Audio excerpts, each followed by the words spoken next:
నమస్కారం సుధీర్ సార్. నమస్కారం అండి. ఇప్పుడున్న జనరేషన్ కిడ్స్ని కనుక మనం చూస్తే అండి, ఒకప్పుడు ప్రిపరేషన్ ఒకలా ఉండేది. అంటే మీరు ఒక్కొక్క ఎరా ఒక్కొక్కలా చూసుంటారు కాబట్టి అడుగుతున్నాను. ఇప్పుడున్న కిడ్స్ సెల్ ఫోన్ పట్టుకోగానే స్టడీ టైం కన్నా కూడా స్క్రోలింగ్ టైమే ఎక్కువ ఉంది. దాన్ని ఎలా హ్యాండిల్ చేయాలి? ఎందుకంటే ప్రిపరేషన్లో కన్సిస్టెన్సీ మెయింటైన్ చేయకపోతే చాలా కష్టం. కానీ ఇప్పుడున్న కిడ్స్ మాత్రం ఆ విధంగా ఉన్నారు. దాన్ని ఎలా హ్యాండిల్ చేయాలి అసలు? ఓవర్ పాస్ట్ 2 decades-లో కాలం మారుతూ ఉంది, జనరేషన్ మారుతూ ఉంది, స్టూడెంట్స్ మారుతూ ఉన్నారు. ఇప్పుడు జెన్జీ అంటున్నారు, ఫ్యూచర్లో రాబోయే జనాల్ఫా అయినా సరే. లైఫ్ స్టైల్ మారచ్చు, ఫుడ్ హ్యాబిట్స్ మారచ్చు, ఆలోచన విధానం మారచ్చు, కల్చర్ మారచ్చు. కానీ కొన్ని మనం మార్చేటట్లుగా ఉండవండి. ప్రిపరేషన్, స్పెషల్లీ కాంపిటేటివ్ ఎగ్జామ్స్, తరతరాలుగా నోటిఫికేషన్లో 1000 పోస్టులకు ఉద్యోగం ఇస్తే 1000 మందినే సెలెక్ట్ చేసుకుంటారు. రియాలిటీ, ఇది రియాలిటీ. ఇది మారదు. అది జెన్జీ అయినా జనాల్ఫా అయినా సరే, ఫ్యూచర్లో 10 years బ్యాక్ అప్పుడు లేదా 20 years బ్యాక్ నేను చదువుకున్న రోజుల్లో అయినా సరే, ఎప్పుడైనా నోటిఫికేషన్లో ఎన్ని ఉద్యోగాలకి నోటిఫికేషన్ వచ్చిందో అంతమందినే తీసుకుంటారు. మన అవసరానికి బట్టి, ఫ్యామిలీ కండిషన్స్ని బట్టి, నా ఫ్యామిలీని నేను అప్లిఫ్ట్ చేయాలి ఫినాన్షియల్గా అని అనుకున్నప్పుడు నేను కూడా ఆ ఫార్మాట్లోనే ఉండాలి.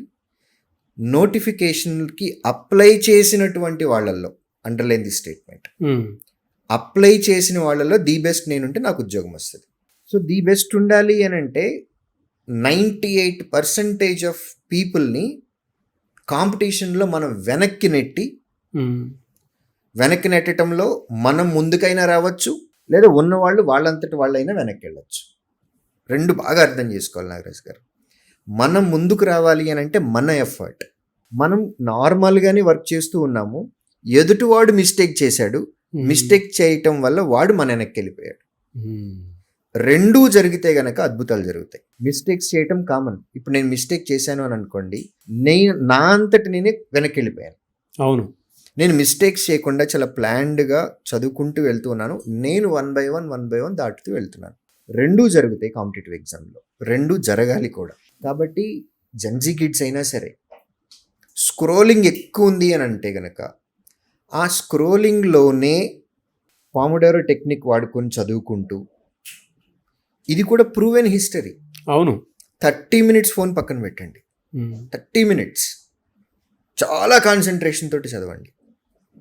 ఒక 5 to 10 minutes స్కోరల్ చేయండి, నో ప్రాబ్లం. ఇప్పుడు మనం కూడా జనరేషన్కి ఎదురెళ్ళకూడదండి.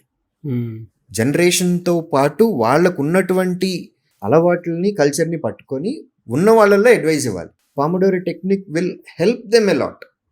జస్ట్ 30 minutes బాగా కాన్సన్ట్రేషన్ తోటి చదవండి. తర్వాత ఒక 5 to 10 minutes, లేదు సరిపోలేదు 15 minutes బ్రేక్ తీసుకోండి. ఈ బ్రేక్ తీసుకున్నప్పుడు బ్రేక్ ఈజ్ బ్రేక్. ఎంజాయ్ చేయండి బ్రేక్ని. టీ తాగుతారా, అటు ఇటు తిరుగుతారా, టీవీ పెట్టుకొని క్రికెట్ చూస్తారా, లేదా ఇన్స్టాలో లేదా యూట్యూబ్లో రీల్స్ చూస్తారా, స్క్రోల్ చేస్తారా, do whatever it is. Enjoy that moment, enjoy your break. 15 minutes sharp, 10 minutes అనుకున్నారు షార్ప్, క్లోజ్, ఫోన్ పక్కన పెట్టేయండి, మళ్ళీ రండి, మళ్ళీ 30 minutes డెడికేట్ చేయండి. 30 minutes dedicated for this. Live like a king size. Enjoy చేయండి, ప్రతిదీ ఎంజాయ్ చేయండి.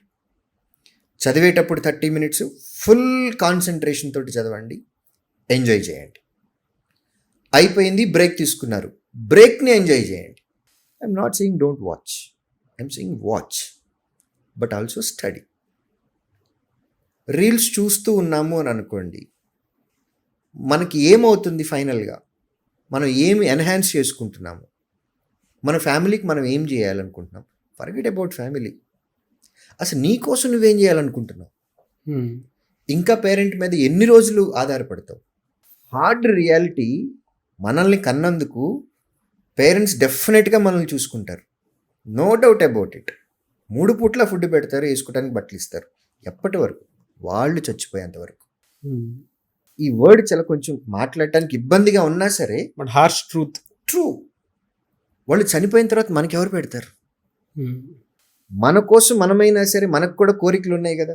అవునండి. మంచి బ్రాండ్ బట్టలు వేసుకోవాలి, ఎలక్ట్రానిక్ గ్యాడ్జెట్స్ వాడాలి, బైకులు కొనాలి, కార్లు కొనాలి, మంచి మంచి ఐటమ్స్ కొనుక్కోవాలి, మంచి మంచి ఫుడ్ తినాలి, రెస్టారెంట్కి వెళ్ళాలి, ఫారిన్ ట్రిప్స్కి వెళ్ళాలి, ఇట్లాంటి అన్ని కోరికలు ఉంటాయి అందరికీ. బట్ అవన్నీ సాధించుకోవటానికి మనం చేసే పనే మనల్ని అక్కడికి తీసుకెళ్తుంది.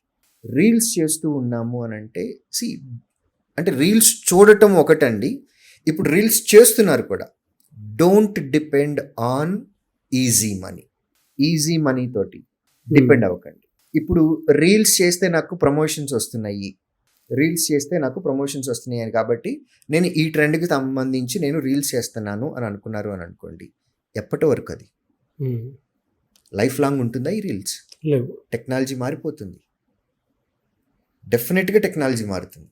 పాత రోజుల్లో ప్రింటింగ్ ఉండేదండి, ప్రింటింగ్ ప్రెస్లు వాళ్ళు the minted money like anything. తర్వాత ఇప్పుడు సాఫ్ట్ కాపీ వచ్చేసినాయి, బిజినెస్ చాలా తగ్గిపోయింది వాళ్ళకి. సో అట్లా ఒక్కొక్క ఫేజ్లో ఒక్కొక్క టెక్నాలజీ మారటం వల్ల మారిపోతూ ఉంటాయి కొన్ని.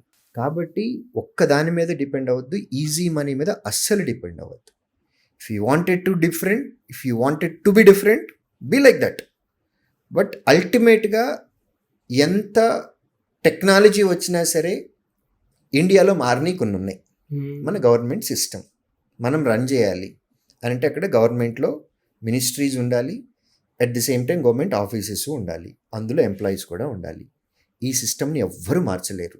సో పబ్లిక్ సెక్టర్లో జాబ్ వచ్చింది అని అంటే 100 సంవత్సరాల తర్వాత కూడా ఇదే సిస్టమ్ ఉంటుంది ఇండియాలో, నో డౌట్ అబౌట్ ఇట్. మనకి ఇండిపెండెన్స్ వచ్చిన దగ్గర నుంచి ఇప్పటి వరకు స్టేట్ గవర్నమెంట్ ఉంది, సెంట్రల్ గవర్నమెంట్ ఉంది, పబ్లిక్ సెక్టర్ ఉంది, ఇవన్నీ ఉంటాయి. ఇది సిస్టమ్, ఇది మార్చలేరు. ఏం జరిగినా సరే ఇది మార్చలేరు. ఈ సిస్టంలో మనం పార్ట్ అయ్యామా, మనం happy, we can make our family happy. Reels చేయండి, చూసుకోండి, ఎంజాయ్ చేయండి, బట్ అదే జీవితంగా కానీ చేసుకోకండి. మనం లైఫ్లో ఒక పొజిషన్కి వెళ్ళాలి అని అంటే కొన్ని కావాలి అంటే కొన్ని వదులుకోవాలి. ఒక దగ్గరికి రీచ్ అవ్వాలి అని అంటే కొంత హార్డ్ వర్క్ కూడా చేయాలి.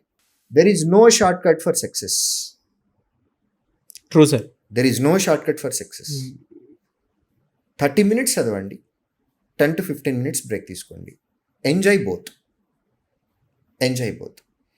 ఇప్పుడు కష్టపడ్డామా ఫ్యూచర్ అంతా సుఖపడచ్చు, ఇప్పుడు సుఖపడ్డామా ఫ్యూచర్ అంతా కష్టమే. ఇది జనరేషన్కి సంబంధం లేదు, ఇది హార్డ్ రియాలిటీ. ప్రతి ఒక్కరి లైఫ్లోనూ జరిగేది ఇది. కష్టపడాల్సిన టైంలో కష్టపడితే తర్వాత లైఫ్ అంతా, ఫ్యూచర్ అంతా కూడా చాలా హ్యాపీగా ఉంటుంది. కష్టపడాల్సిన టైంలో ఎంజాయ్ చేస్తే రెస్ట్ ఆఫ్ ద లైఫ్ మొత్తం కష్టపడాలి. దీన్ని జనరేషన్కి సంబంధం లేకుండా ఇది అందరికీ అప్లై అవుతుంది. ట్రూ సార్, అంటే మీరు చెప్పే ప్రతి మాట చాలా డెప్త్ అండ్ క్లారిటీగా ఉన్నాయి. స్టూడెంట్స్ కూడా దాన్ని తగ్గట్టే తీసుకోవాలని కూడా అనుకుంటాను. ప్రతిదీ ఇది చెయ్యొద్దు అని చెప్పట్లేదు కానీ, బట్ మనకి ఏది ఈజీగా రాదు అనేటువంటి విషయాన్ని కూడా గుర్తు చేసి మరీ చెప్పారు. ట్రూ, ఈవెన్ పేరెంట్స్ మీద డిపెండ్ అయ్యి వెళ్ళాలనుకున్నా కూడా అది కొద్ది రోజుల వరకు మనకు బాగానే ఉంటుంది, కానీ ఆఫ్టర్ దట్ మనకు వచ్చేటువంటి కాన్సిక్వెన్సెస్ దానికి తగ్గట్టుగానే ఉంటాయి. స్టడీ చేసేటప్పుడు మీరు ఇందాక ఒక టెక్నిక్ చెప్పారు కదా, సో చదువుకునేటప్పుడు చూడండి, అండ్ దాంతోపాటు మీకు ఏ విధంగా కావాలనుకుంటున్నారో ఆ విధంగా మౌల్డ్ అవ్వండి, కానీ బట్ అదే మనీ వస్తుంది కదా అనేటువంటి పాయింట్లో నుంచి చూడొద్దు. అలాంటప్పుడు ఇటువంటి గోల్స్ ఏం పెట్టుకోవద్దు. Anyway sir, thank you so much అండి. Thank you.